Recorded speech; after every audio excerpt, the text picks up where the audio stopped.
Bonjour tout le monde. Alors aujourd'hui on va faire je vais vous raconter un petit peu mon parcours de sataniste.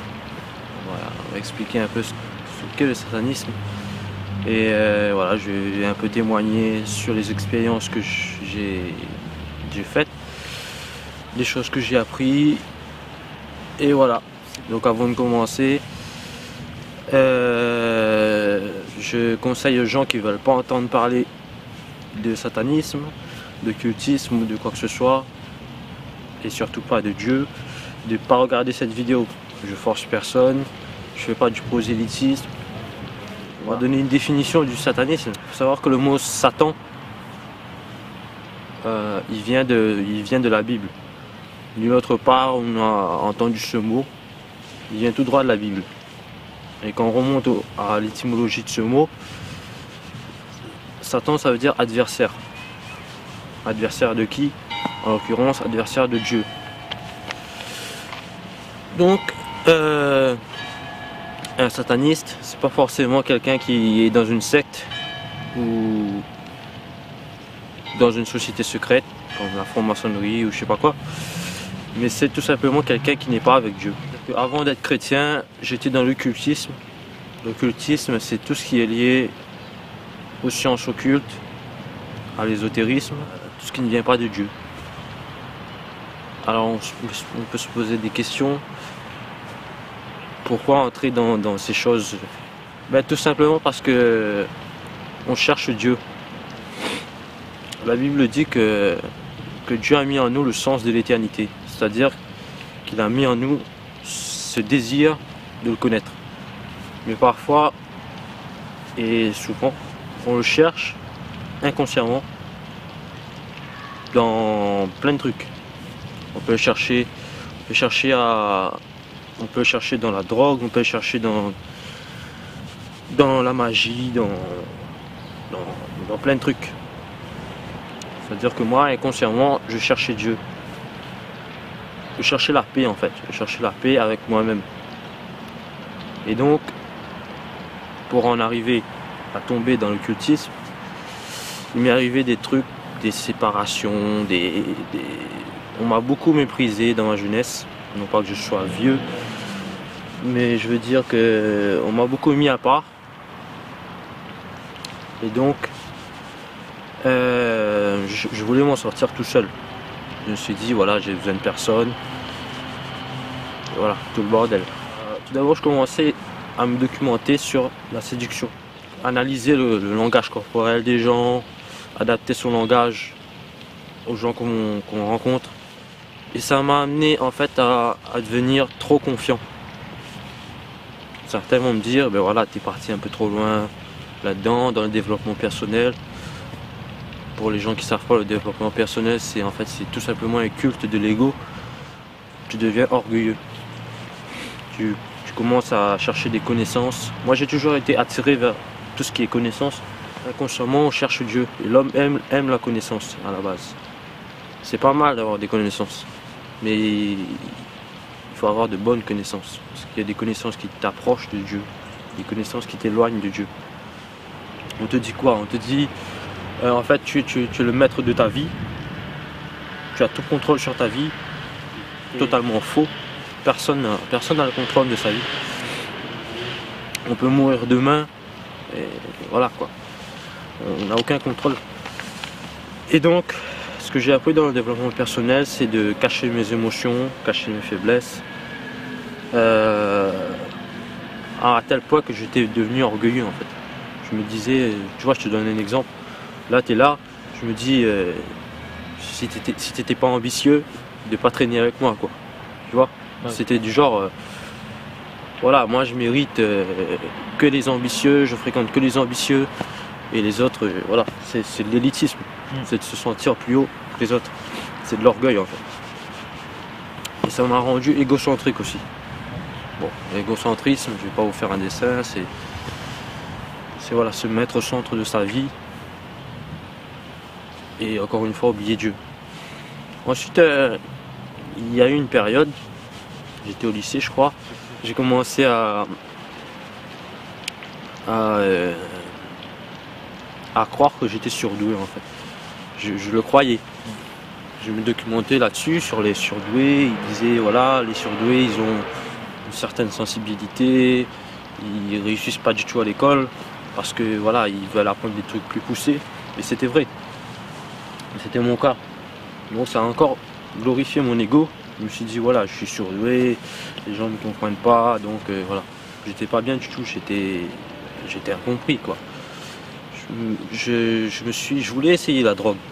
Je me suis dit je vais essayer. Juste pour essayer. Sauf que j'ai pas essayé. Enfin, j'ai pas juste essayé. Je suis tombé dedans et j'ai fait 1 an de. Je parle de cannabis ici. 1 an d'addiction. Ça m'a amené à l'échec scolaire. Et à une. J'étais en colère. Tout simplement. J'étais en colère, mais contre qui je sais pas. Je commençais en fait à comprendre le monde, dans le monde dans lequel on vit. Je me documentais sur les sociétés secrètes, la franc-maçonnerie, les Illuminati, des trucs comme ça. Bon, certains peuvent dire que c'est des théories du complot. Mais en fait, le monde, il est fait de complots. L'histoire du monde, c'est des complots. C'est que ça, il n'y a pas d'autre chose. C'est que du mensonge partout. Ensuite, mais je commençais à être encore plus poussé dans la séduction, jusqu'à arriver à ce qui s'appelle la loi d'attraction. Alors la loi d'attraction, pour ceux qui ne savent pas, c'est en fait, ils te disent tout ce que tu penses, si tu le penses assez fort, tu vas le voir arriver. Mais en fait, et évidemment sans Dieu, juste avec ta propre force. Encore une fois, c'est mettre l'homme au centre de tout et oublier Dieu. Et j'ai essayé, ça fonctionne. Une fois, je me souviens, j'accumulais tout. Là, j'étais à fond dans le développement personnel, j'étais devenu une autre personne en fait. Et j'avais pas d'amour en moi, c'était de l'orgueil, je me sentais supérieur aux autres. Et là, je voulais essayer la loi d'attraction. J'ai pensé tellement fort à une personne, une fille que je connaissais. Je voulais la revoir et en faisant ça 2 minutes après, je me souviens, j'étais dans le bus, je sors du bus et je croise cette personne. Je me dis, ouais, ça fonctionne, j'ai réessayé, il s'avérait que ça fonctionnait vraiment. Mais sauf que de plus en plus, ça me rendait orgueilleux. J'aimais de moins en moins les gens, j'étais de plus en plus seul parce que je voulais pas me mêler aux autres. Je faisais genre ouais, j'ai pas le temps, j'ai des trucs à faire, genre pour faire l'important quoi. Et donc bon, tout simplement j'étais en manque d'amour. C'est tout simplement le manque d'amour qui amène ces choses là. Et ensuite je voulais encore approfondir. Je suis parti j'ai cherché un peu savoir, quand tu dis manque d'amour, ça veut dire quoi, genre est-ce que je parle... t'en avais pas, ou est-ce que quand t'en avais tu estimais que c'était pas suffisant? Ah, en fait c'est pas forcément l'amour d'une personne, enfin d'une femme par exemple, d'une fille. Je parle pas forcément de ça, ça peut être la famille, les amis. Ouais, ben c'était par rapport à ça quoi. On se parlait, tout ça, de la famille, mais on n'était pas proches, tu vois. Tu vois ce que je veux dire. Et donc donc j'ai grandi de toute façon, en plus j'ai grandi dans une famille. Mon père est alcoolique et j'ai grandi en voyant ça. Et je vous le dis franchement, ça c'est un truc personnel. J'ai jamais vu mes parents s'aimer. J'ai jamais vu ça. Et donc ça m'a sûrement perturbé. Je les accuse pas, je les pardonne, parce qu'il faut pardonner. Ce que j'ai compris plus tard, c'est que je voulais chercher l'illumination en fait. Je voulais connaître tout. Parce que j'ai rapidement compris que le savoir, ça amène le pouvoir. Ça amène le pouvoir parce que plus tu sais des choses, plus tu as un moyen de contrôle. Enfin, tu penses avoir un moyen de contrôle sur la vie. Et en fait, c'est totalement faux. J'ai commencé à chercher aussi dans tout ce qui est la Kabbale. La Kabbale, c'est une doctrine purement satanique, qui te dit tu as un ange auprès de toi, selon ton astrologie, selon ton signe astrologique, tu as tel ange. Et lui, si tu le pries, tu pourras avoir des facultés surnaturelles. Ouais. Avant d'entrer là-dedans, j'étais beaucoup dans l'astrologie parce que voilà, je m'inquiétais beaucoup de savoir, de connaître mon avenir. En fait, j'ai énormément appris sur moi dans l'astrologie parce qu'il y a une rubrique, si je peux dire ça comme ça, dans l'astrologie, c'est de la connaissance de soi. C'est-à-dire, selon ton signe astrologique, quel trait de personnalité tu as. Et j'ai découvert que en fait, j'avais une double personnalité. Je crois que c'est le signe des Gémeaux. C'est la dualité en fait. C'est-à-dire que tu peux être totalement inémotif et 2 minutes après être hyper émotif. Tu peux être hyper froid et hyper... ils appellent ça, ils peuvent dire que c'est de la bipolarité. C'est un peu ça. Mais c'est pas une maladie en fait. Et à côté de ça, tu as un esprit très très vif qui te pousse à te poser énormément de questions. Et à fouiller, à chercher la connaissance. C'est des personnes qui adorent la connaissance. Donc après ça m'a amené à prier des anges. Un ange en particulier. Que je croyais être un ange. J'ai commencé à prier cet ange pour avoir certaines facultés. Et il s'avérait que quand je dormais, je sentais une présence en fait. Je sentais une présence, mais c'était pas une présence bénéfique. Je sentais que ça me faisait peur. Et en fait cet ange, on devait le prier à une heure précise. C'était à 3h et quelques, je sais pas quoi, du matin. Ça peut paraître fou, mais je l'ai fait. Et je me sentais bien après, bizarrement. Je me sentais bien et je me sentais apaisé parce que j'étais assez dépressif. Et là, il m'arrivait quelques jours après de ne pas avoir prié. Et je me réveillais à cette heure-là, précisément. Et quand je me réveillais, c'était en surchaud, quoi. C'était comme si quelque chose me réveillait. Je sentais une présence qui me réveillait. Parce que je crois que je suis toujours hyper sensible. C'est-à-dire, on capte des choses que pas tout le monde capte au niveau émotif. Et donc, ça a commencé à faire bizarre. Et j'ai continué à chercher, à prier cet ange jusqu'à ce que je commençais à avoir des rêves prémonitoires. J'ai rêvé une fois de quelque chose et c'est arrivé le lendemain, quoi. Donc je disais, dans mon rêve, je revoyais quelqu'un que je connaissais déjà et je me voyais le lendemain, je rencontrais cette personne et je lui dis, ben voilà, je savais, je l'ai vu hier et voilà. Et j'ai accumulé tout, voilà, la loi d'attraction, je commençais à en parler aux gens. Voilà, en fait, je suis né dans une famille catholique. On allait à la messe, on faisait tout le bordel, la communion, la confirmation et tout. Mais après, j'ai arrêté. Parce que, ben voilà, c'est chiant. T'es dans une église, c'est froid, il n'y a rien du tout. Tu sens pas la présence de Dieu. Ma famille, à la base, si je redescends à mes ancêtres, ils sont hindous. Ouais. Et dans tout ce qui est hindou, il y a beaucoup de liens ancestraux en fait, avec des mauvais esprits, ouais, qu'ils savent pas, quoi. Ils savent pas qu'ils ont créé des liens. Il y a un mélange de culture et de religion. Voilà, tu vois. Et il y a beaucoup de rituels et tout dans nos ancêtres, et tout ça en fait, ça retombe sur nous. Tu vois, c'est des liens qui, par exemple, je sais pas si tu as déjà entendu. Des enfants qui disent connaître leur vie passée, ils étaient des trucs de réincarnation. Voilà, des trucs comme ça. Mais en fait, c'est tout simplement des démons qui étaient là sur plusieurs générations et qui sont en ces personnes, qui leur rappellent certaines choses de la vie passée. Parce que la réincarnation, c'est un gros mensonge. C'est un gros mensonge. La Bible dit bien que il est réservé à l'homme de mourir une seule fois. Après vient le jugement, donc pas de réincarnation. Ça c'est une doctrine qui vient tout droit de l'Égypte. Tout ce qui est bouddhisme, hindouisme, ça vient tout droit de l'Égypte. Un pays païen, plein de sorcellerie, beaucoup d'idolâtrie.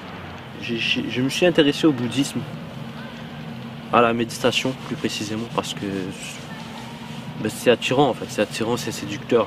Tu te dis, voilà, ils te disent, veuillez chercher la paix avec vous-même, trucs comme ça. C'est toujours centré sur soi en fait. Il n'y a jamais Dieu à l'intérieur, c'est toujours l'homme, toi. C'est toujours, il fait en sorte pour que ça t'attire, tu vois. Et voilà, j'ai essayé, j'ai fait des méditations, j'ai accumulé la drogue et tout en même temps. Ensuite j'ai essayé, juste après le bouddhisme, la sortie astrale. Ça vient du bouddhisme encore une fois. Pour ceux qui ne savent pas, la sortie astrale c'est tu te mets dans un état, c'est un peu de l'hypnose. Tu te mets dans un état de relaxation intense entre l'éveil et le sommeil. Et en fait tu sors en esprit de ton corps. Tu sors en esprit et tu es au-dessus de ton corps. Et ça fonctionne. Ça fonctionne parce que, encore une fois, on ne parle pas de Dieu et encore moins de Jésus-Christ à l'intérieur. On te dit, voilà, tu n'as qu'à te concentrer et tu sors de ton corps. Et tu vas faire un voyage astral, tu peux aller où tu veux, etc. Je l'ai fait et je me rappelle, c'était un 24 décembre. 24 décembre. Et quand tout le monde faisait la fête et tout, moi je faisais une sortie astrale. Et ensuite je fumais après. Je vous explique pas l'état de... J'étais pas connecté, quoi. Pas connecté à la terre. Et donc ensuite c'est allé beaucoup plus loin. J'ai commencé à m'intéresser à la magie. Parce que en fait ce que j'ai compris plus tard, c'est que pour me pousser à faire ces choses, j'étais juste possédé en fait. J'étais juste possédé par un esprit qui était sûrement de mes ancêtres, qui m'a poussé vers ces choses. Parce qu'à 16 ans, 16-17 ans, c'est pas des choses qu'on fait. C'est pas des choses qu'on fait, c'est à 16-17 ans, voilà, on sort, on va s'amuser, etc. On drague et tout le bordel. Et donc je commençais à faire de la magie, mais c'était pas de la magie noire. C'était pas de la... Enfin, c'est ce que je croyais. Je croyais que c'était pas de la sorcellerie, je faisais de la magie blanche, donc je me disais, magie blanche, donc c'est pour le bien. Mais sauf que c'est tout simplement de la magie. Il ne faut pas chercher si elle est blanche, noire ou jaune ou rouge. C'est de la sorcellerie. C'est en fait te prendre pour Dieu. En fait, quand tu fais de la magie, tu appelles des forces spirituelles qui ne viennent pas de Dieu. Évidemment, on ne va pas te dire tu vas appeler tel démon pour faire ça. On te dit voilà une force, un esprit. On te dira jamais que c'est un démon. En fait, c'est tout simplement des démons que tu appelles pour certaines choses. Moi, par exemple, j'ai juste essayé de... J'ai pris un objet et j'ai dessiné un pentacle. Un pentacle, c'est un cercle avec une étoile. Tu vois ce que c'est? Une étoile à 5 branches. Ouais, ça ressemble à ça. C'est dans un cercle. Ça s'appelle un pentacle. En fait, ça c'est un symbole de magie. Il y a 5 branches. Il y a le feu, l'air, l'eau, la terre et l'éther. L'éther, c'est, on va dire, c'est ce qui représente l'esprit. Et en priant cet ange-là, je faisais ça. Et je commençais à faire ces rituels pour avoir de la chance, des facultés surnaturelles, en portant un objet que j'aurais utilisé dans le rituel. Et ça marchait, ça me donnait... Parfois j'avais l'impression de connaître ce que les gens pensaient en fait. Je ne lisais pas dans les pensées, mais c'était intuitif. J'avais l'impression de pouvoir manipuler les gens. Et j'arrivais à manipuler les gens selon ma guise et faire ce que je veux, quoi. Je me rappelle, je mettais ça avec la séduction et les filles, voilà quoi, c'était des mouches. En fait, je m'identifiais à un ange déchu. Je m'identifiais à un ange déchu parce que je me disais, t'es entre le bien et le mal, alors qu'il n'y a pas de milieu en fait. C'est manichéen, mais soit t'es avec le bien, soit t'es avec le mal, soit avec Dieu, soit avec le diable. Il n'y a pas de moi je suis au milieu, je suis avec les hommes. Non, il n'y a pas, c'est faux ça. C'est soit tu es avec lui, soit tu es contre lui. Je voulais faire un tatouage sur mon dos, un tatouage d'ange déchu. Et avec le recul, là j'ai compris que je voulais me faire tatouer Lucifer. Lucifer qui signifie porteur de lumière. On va faire un petit peu la chronologie de l'histoire de Lucifer. Lucifer, c'était un archange. C'était un archange et son but c'était de porter la gloire de Dieu, c'est-à-dire la puissance de Dieu. Il portait, il y a Dieu et juste en dessous il y a Lucifer. Voilà, c'était le top des anges, c'était le meilleur des anges. Et lui, il a voulu être Dieu. Il a voulu prendre la place de Dieu, donc il s'est pris d'orgueil. Il s'est dit voilà, moi je veux être Dieu. Il a voulu défier Dieu. Et comme Dieu c'est tout, il a dit grossièrement, hein, il a dit ok, tu vas être coupé de mon amour, tu veux marcher contre moi, c'est ton choix. On remarque qu'il laisse le choix, hein. Il n'a pas forcé, il n'a pas foudroyé d'un coup comme il pourrait faire. Il a laissé le choix. Et comme la rébellion, c'est-à-dire le péché c'est la rébellion envers Dieu, il ne peut pas rester en présence de Dieu parce que Dieu est saint. Donc il a été extirpé du ciel. Il est tombé sur terre et c'est devenu un ange déchu. C'est pour ça qu'on dit un ange déchu. Il est tombé. Et c'est là que commence la Bible. Il y a eu la création, les 7 jours, Dieu créa tout et tout et tout. Et ensuite il y a eu l'homme et Adam et Ève dans le jardin d'Éden avec le serpent. Le serpent qui représente Satan. C'est là que Lucifer est devenu Satan. Lucifer est devenu Satan, c'est-à-dire l'adversaire. Il n'est plus Lucifer, il est devenu Satan. Et là il a tenté Ève. Dieu avait dit vous mangerez tous les fruits du jardin, sauf le fruit de l'arbre de la connaissance du bien et du mal. Sinon vous mourrez. C'est-à-dire que s'ils mangeaient ce fruit, ils auraient conscience de ce qui est bien et ce qui est mal, alors qu'ils étaient parfaits à la base. Ils n'avaient aucune connaissance de ce qui était bien, de ce qui était mal. Ils étaient en communion avec Dieu. Ils étaient encore saints. Et donc, Satan, il arrive, il dit à Ève, sous la forme d'un serpent, mange ce fruit et tu seras comme Dieu. C'est flatteur, hein. C'est exactement ce qu'on me disait inconsciemment, indirectement dans tout ce que j'ai appris. Fais ceci et tu auras telle capacité, tu seras pour Dieu, tu prendras pour Dieu, tu auras le contrôle de ta vie, tu seras ton propre Dieu. C'est ce que les païens veulent, inconsciemment ou consciemment. Ensuite elle a mangé le fruit et elle a donné à son mari. Et là ils sont devenus mortels. Quand Dieu a dit vous mourrez, ça ne veut pas dire qu'ils vont mourir d'un coup. C'est-à-dire qu'ils étaient immortels, ils sont devenus immortels.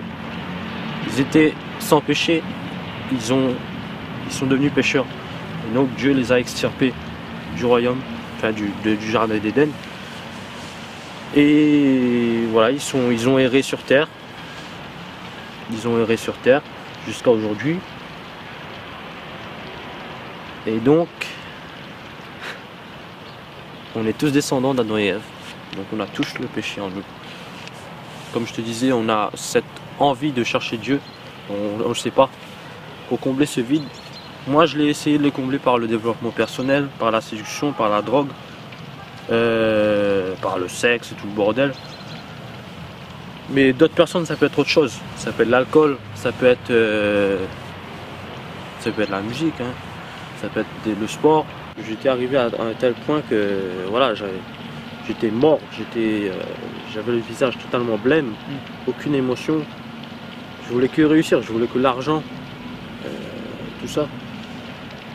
Et comme j'aime la musique, je me suis rendu compte que pour être une star, ben, il fallait faire un pacte avec le diable, de près ou de loin. Il faut savoir que tous les artistes que vous voyez, les célèbres, ils sont liés, ils ont une alliance avec le diable. Et ce serait quoi ta définition de ça? C'est-à-dire, En fait, c'est pas forcément faire un pacte avec le sang et tout le bordel là. Moi j'allais faire ça. Mais en fait c'est pas forcément ça, c'est que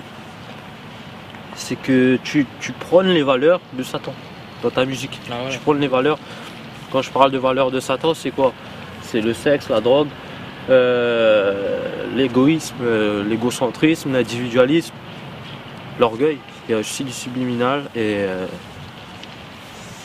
ça attaque notre inconscient en fait. À la personne qui croit que voilà, j'écoute de la musique, donc il ne sera pas d'influence sur moi. C'est encore une fois, c'est de l'orgueil, c'est de l'arrogance. Parce qu'il y a toujours une influence. La télé et tout. J'allais vendre mon âme au diable. Je voulais le faire. Mais au dernier moment, un sursaut de conscience, je sais pas, c'était.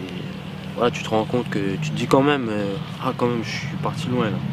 Mais quand j'y étais, j'avais. Du coup, tu étais conscient en fait que tu faisais un truc. J'étais conscient que c'était. Non, en fait, j'étais pas conscient dans le. Tu dis que tu allais vendre ton âme au diable. Est-ce que tu étais conscient que c'était ce que tu faisais? Non, j'étais pas conscient. Parce que on a parlé d'un rituel avec le sang. Ouais, mais en fait, c'est que je me suis documenté sur le rituel. Je voulais le faire. Mais je l'ai pas fait. J'ai failli le faire. Okay. Mais au dernier moment, tu te dis, voilà, il y a un problème là. Tu touches le fond, tu déprimes. Quoi. Tu te dis, ouais, tu peux pas. Déjà, j'avais du mal avec la drogue. J'ai essayé d'arrêter, j'arrivais pas. Je me suis dit, voilà, quoi, il y a un gros problème. Donc moi, au moment où je voulais vendre mon âme au diable, ma conscience m'a rappelé. Et en fait, plus tard, j'ai compris que c'était pas ma conscience en fait. J'ai compris que c'était pas ma conscience. Et là, je me suis dit, juste après avoir voulu vendre mon âme, je crois que j'avais déjà pris les diables en fait. Là, du coup, c'était consciemment. Mais non, inconsciemment. Okay. C'était pas. Je me documentais sur le satanisme. Ça m'intéressait, tu vois, mais c'était pas présenté comme, tu vois, adore Satan ou. C'était. Voilà quoi, c'était bien présenté pour t'attirer justement. Et non, c'était pas dans une secte ou quoi que ce soit. J'ai fait mes recherches moi-même. Personne ne m'a corrupté ou. En fait, si je comprends bien, c'était genre tu faisais des rituels sans savoir vraiment ce que ça Je le faisais par curiosité en fait. C'est ça, c'est une mauvaise curiosité. Et donc, je commençais à avoir du contrôle sur ma vie, ce que je croyais. Je commençais à pouvoir manipuler les gens, à être méchant avec les gens. Et je me disais, voilà, t'as pas d'amour en toi, t'es devenu froid, t'es devenu complètement insensible, ton cœur il est dur. Là je voulais surtout arrêter la drogue parce que ça m'a détruit. Et je me suis dit, j'étais dans ma chambre, je me souviens, je me suis dit, Dieu, ben, si t'existes parce que je ne le savais pas, ben, j'y croyais pas. Je sais pas, sors-moi de la drogue, sors-moi de là. Mais c'était vraiment à fond quoi, j'ai jamais été aussi sincère de ma vie. J'ai dit voilà, sors-moi de là, je suis au fond du trou, j'ai besoin de toi et j'ai pas prié genre notre Père ou je vous salue Marie ou tout ça. J'ai parlé avec mes mots. Et je vous assure que à ce moment-là, c'est comme si on visualise ma veste, mon manteau, comme étant tout ce que j'ai fait, tout le mal que j'ai fait. C'est comme si mon manteau il s'envolait. Il s'envolait et il y a on va dire une veste plus légère. Une veste plus légère qui vient se poser sur moi. Si je peux imaginer ça comme ça. C'est juste que j'ai tout abandonné, tous mes péchés. Je me suis dit, voilà, prends tout, j'ai fait tellement d'erreurs, je me suis repenti en frère. Et là j'ai senti une paix, je me suis mis à pleurer, parce que tu te sens, je me suis senti, pour une fois je me suis senti aimé. Mais c'était pas aimé comme on peut aimer quelqu'un, c'était un amour, c'est inconditionnel, je sais pas comment mettre des mots là-dessus, voilà, c'est comme si quelqu'un te prenait la main et te dit voilà, t'as fait des erreurs mais moi je te pardonne. Et là j'ai compris que c'était Dieu en fait. J'ai compris, je l'ai pas rencontré visuellement comme les gens peuvent croire, hein. C'est juste que j'étais au fond du trou, j'ai crié à Dieu et il m'a sorti de tout ça. Et le lendemain j'ai arrêté la drogue d'un coup. J'ai plus eu envie de fumer. Pourtant je traînais avec des drogués. L'ésotérisme, tout ce qui est science occulte, magie et tout, j'ai jamais retouché. Et bizarrement j'ai eu l'envie de lire la Bible. C'est fou hein, parce que juste avant de faire cette prière, je commençais à dire du mal des chrétiens. Je voulais devenir rasta. Bon, personnellement, les gens ils peuvent dire ouais, le rastafarisme c'est pas mal, ça prend de la paix, ça prend de l'amour. Ouais, mais ça prend pas le salut, ça prend pas la vie éternelle. En fait, à la base, les rastas ils sont racistes. Les vrais rastas ils sont racistes. Ils sont racistes envers les blancs. Ouais, en fait, eux, ils se basent sur la Bible, mais ils se basent sur un seul verset de la Bible qui te dit de pas couper tes cheveux, je sais pas quoi, de pas manger de viande, je sais pas quoi. Et pour eux, l'empereur d'Éthiopie, Haïlé Sélassié, c'est le Messie. Ils croient que c'est la réincarnation de Jésus-Christ. C'est impossible parce que il est déjà venu il y a 2000 ans pour mourir pour nous, pour nous pardonner nos péchés si on croit. C'est toujours si on croit, on a le choix. Dieu ne nous force pas. Donc pourquoi pas l'islam?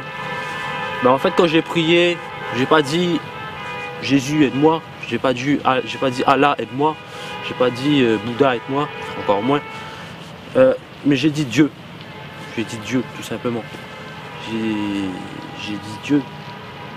Et bizarrement, j'ai eu l'envie de lire la Bible. C'est pas une envie qu'on a à 17-18 ans. Ouais, c'est en fait ce que j'ai compris plus tard, c'est que quand tu demandes pardon en lisant la Bible, quand tu te repens, quand tu reconnais tes erreurs et que tu crois au sacrifice de Jésus-Christ, tu reçois l'Esprit de Dieu. C'est-à-dire que Dieu il dit que faisons l'homme à notre image. Déjà il y a un pluriel. Faisons l'homme à notre image. Ça ne veut pas dire qu'il y a plusieurs dieux. Ça veut dire que Dieu il est comme nous. Enfin, plutôt on est comme Dieu. On a une parole. J'ai une parole, j'ai un intellect. Petit, mais bon. Petit.